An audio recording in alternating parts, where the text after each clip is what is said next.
Hello everyone, I'm the artist tutor Leonti and we're painting with Art supplies. So today I'm going to show you how to paint a very easy landscape. Since it's spring, I think we're going to add a lot of greens, a lot of spring colors to make everything nice and colorful. And I'll be using the classic palette, which is one of my favorite palettes, and I would recommend it to you if you want to learn how to color mix, because this palette has all the basic colors, so basically you'll have to force yourself to learn how to color mix, because you won't be getting colors and pigments ready. Like this palette doesn't even have a green, but it has a lot of different shades of blue, and it also has two different types of yellow, so you can mix and create your own shades of green.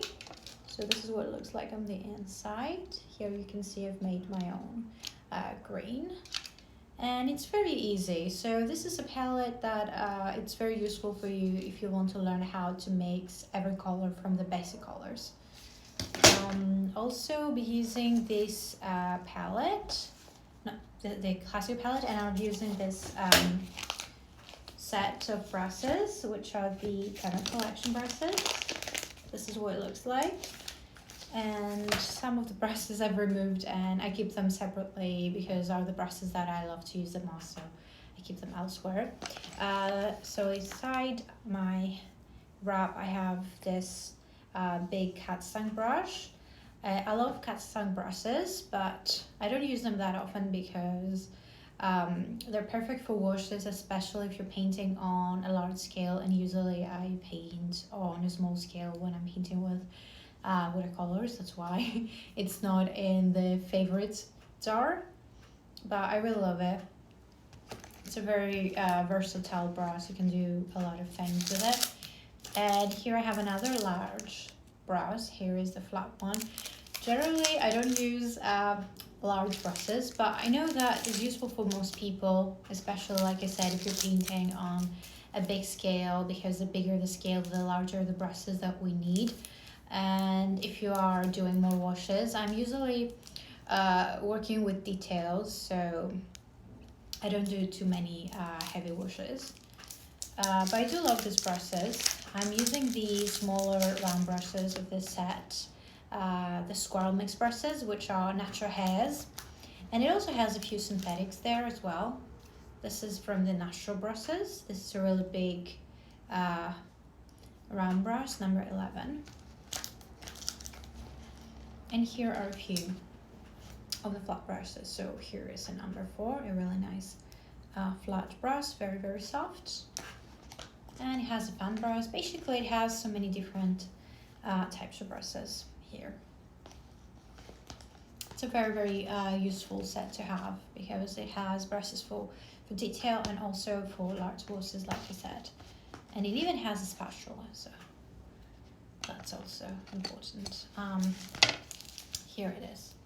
Because you can also use a palette, a spatula, sorry, not palette, for watercolors as well.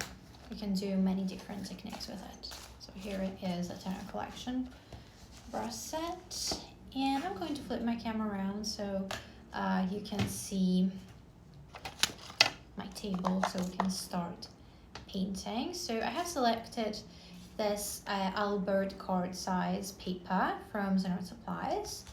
I love to paint on this size. It's very useful because you can keep this later, you know, as a bookmark, or you can give it to someone as a postcard.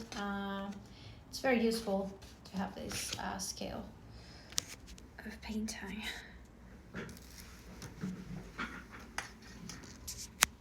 So I'm just going to flip my camera around so you'll have a nice view of the table.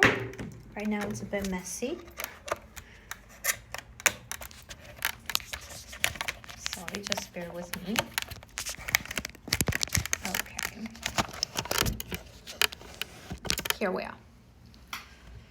So here I have everything I need. I have my palette. I have a jar of water. I have paper towel. That's also very important when you're painting your watercolors. And I have a few references for my painting.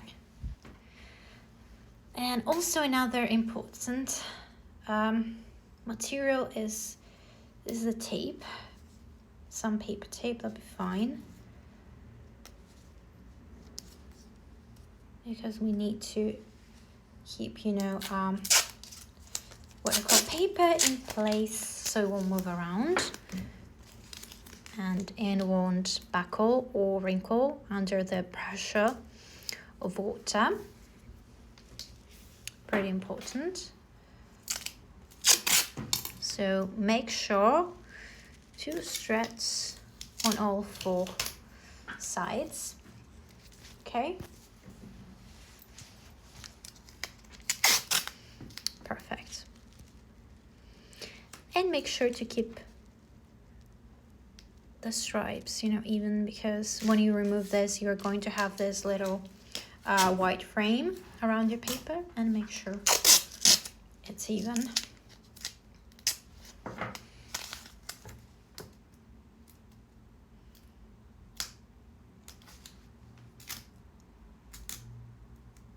Perfect. And now we're ready. So for references, you can use, you know, other your own. Just gonna fix that a bit. Your own photos, or you can find some really nice references online. That's new, really. Okay. And where is my pencil? Here it is. So I'm just going to draw a little, just to make sure that I know where I'm going to place everything. So here is a patch of grass, and right here we're going to have a tree, a large tree.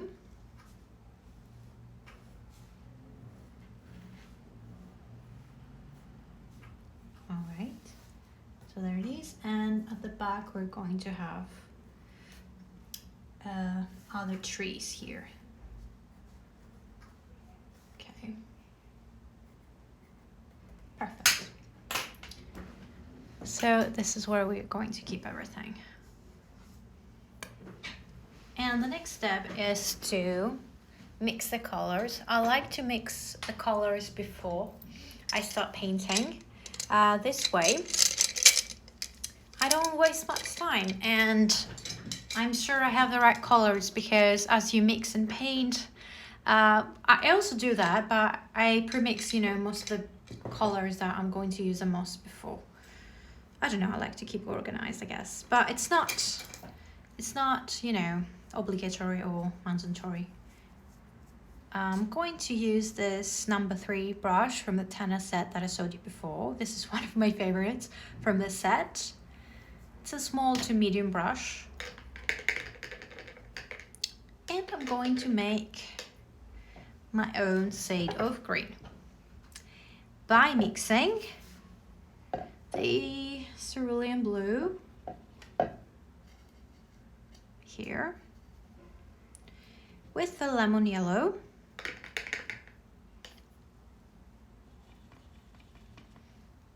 You see, that's very easy. We might not have any greens here, but it's so easy to mix your own colors. And also, if you want to go lighter, it has some Chinese white, so can mix here. So you can see now the color is lighter. And I want to be a bit more yellow, so I'm just going to add a bit more yellow. So there you have it. That was very, very easy. And I'm going to mix now a different blue. I'm mixing the ultramarine blue.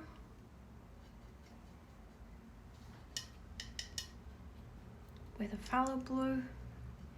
And now I'm going to mix the lemon yellow just a bit. You see now we got a different green. This is a bit more emerald. Going to add a bit of Hansa yellow, medium. The other yellow of this palette that is a bit more orange. Now the color changes again. A bit more.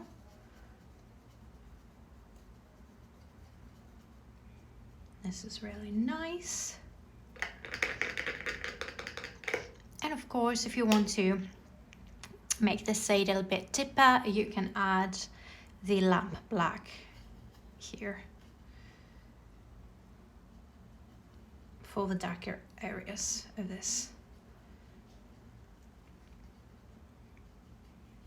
So as you can see, we mixed so many different shades of green already. Just by mixing different types of blues and yellows. And a bit of black and a bit of white. Okay. Perfect.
And we can mix some raw umber.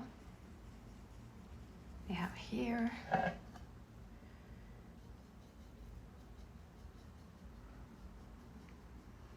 And a little bit of Hansa yellow. And a little bit of lamp black.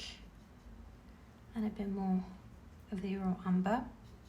It's a really good color for a tree trunk.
So a good idea is to always lay your base layers first, and this way you'll see what everything is going to be, and you get the chance, you know, to build them up as you go.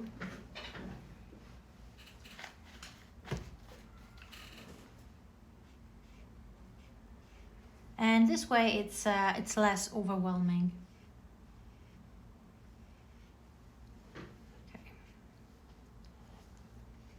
Okay, we're going to let everything dry.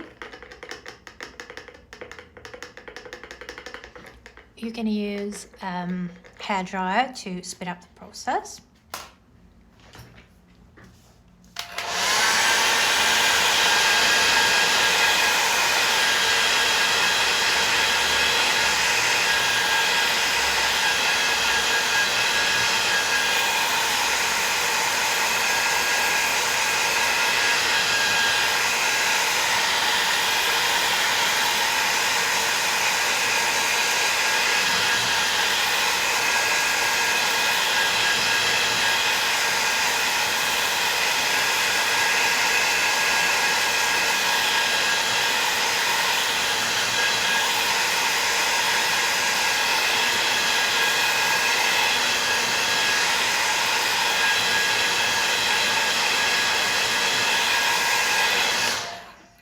Okay,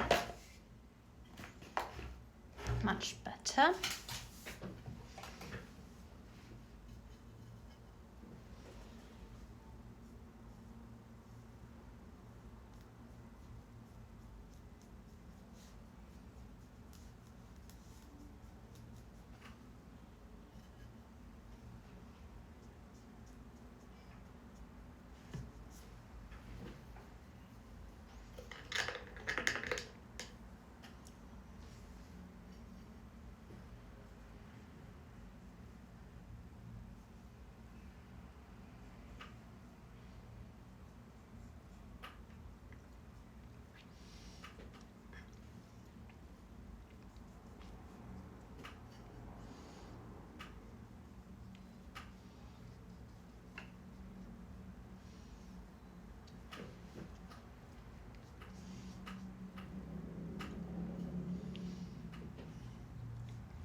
So when you're painting nature, the most important thing is texture.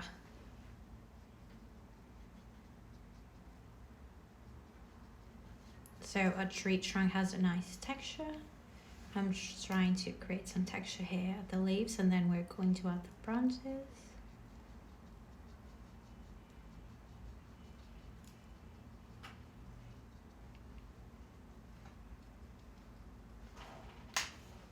Going to use the hairdryer again.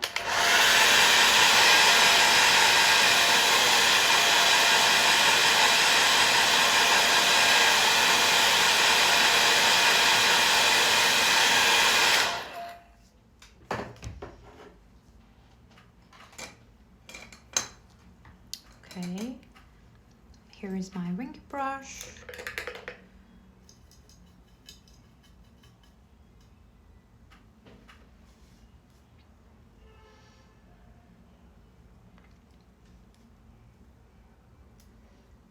I need to mix darker color, so we'll be able to see it easier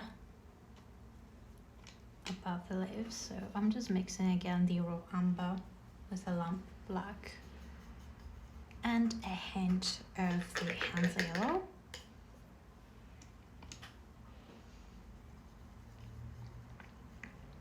A little bit more on black and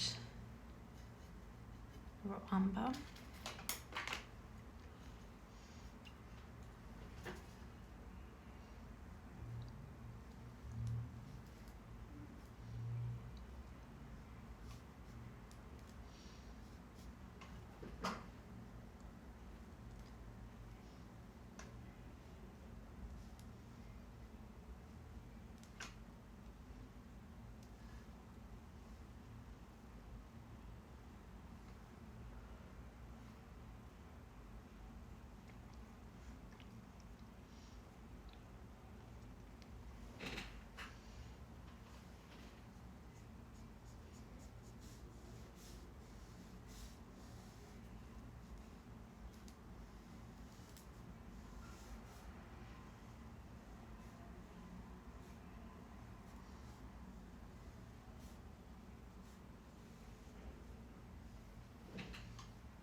Okay, so I'm just adding a bit of texture right here with my ringy brush.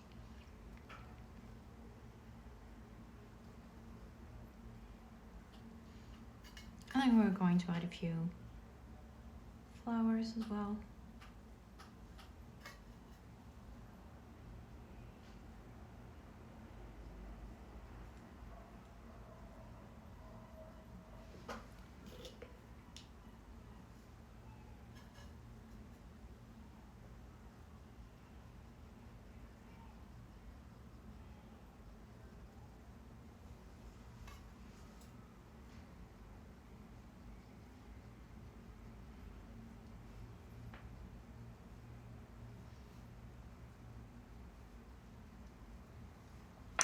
And where is it? Looking for my black tulip brushes. Here I have the catstone brush. Just going to separate the fibers, but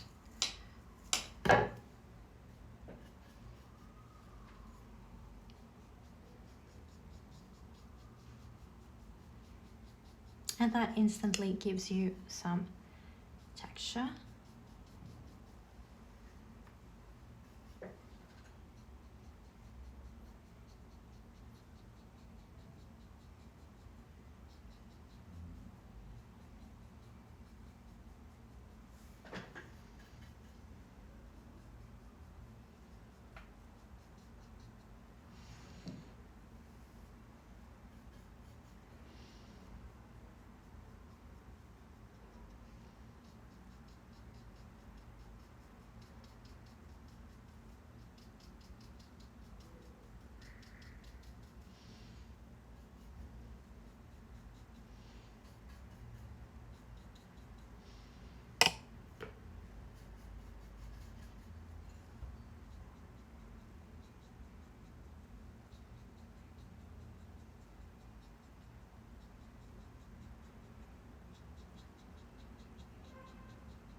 Okay.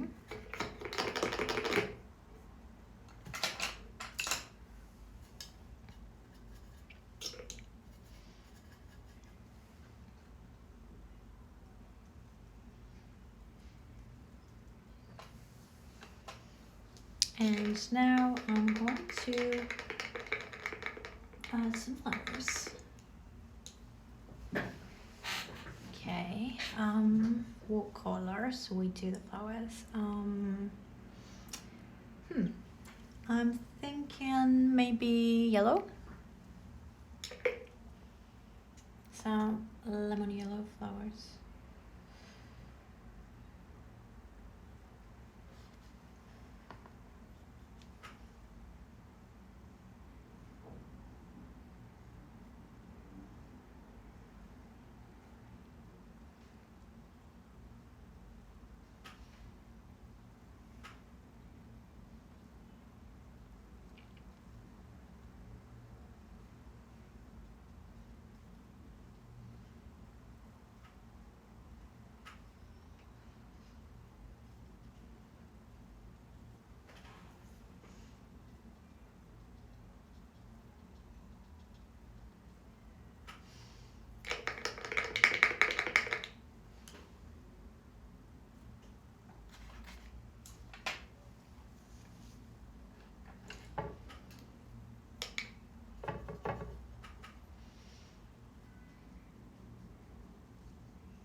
Okay, so here is an easy beginner-friendly landscape for spring. I hope you liked it, and I hope to see you in the next